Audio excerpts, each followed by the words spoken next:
আজকের পল্টন ময়দানের এই সমাবেশকে দেখে আমার কাছে মনে হচ্ছে এক মহাপবিত্র সমাবেশ।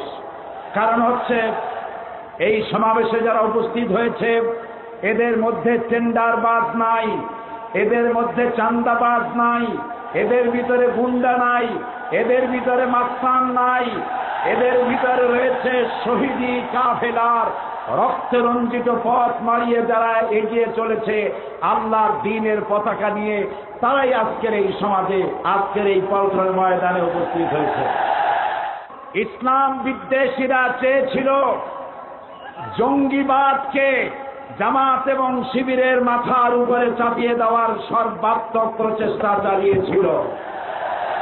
আজকে প্রমাণিত হয়েছে জামাত শিবির জঙ্গিবাদ এক জিনিস নয়, এটা প্রমাণিত হয়েছে।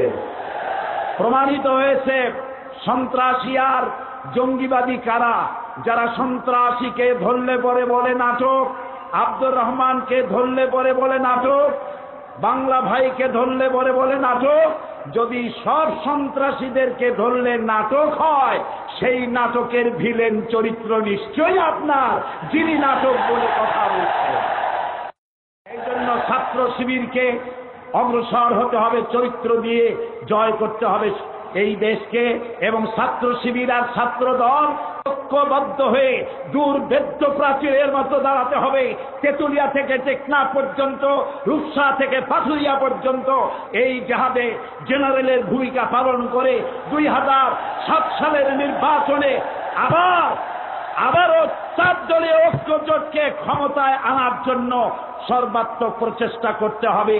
কারো সাথে শত্রুতা নয়, সকলের সাথে বন্ধুত্ব, এই স্লোগান নিয়ে ঝাঁপিয়ে পড়তে হবে। তোমরা সবাই রাজি আছো তাতে?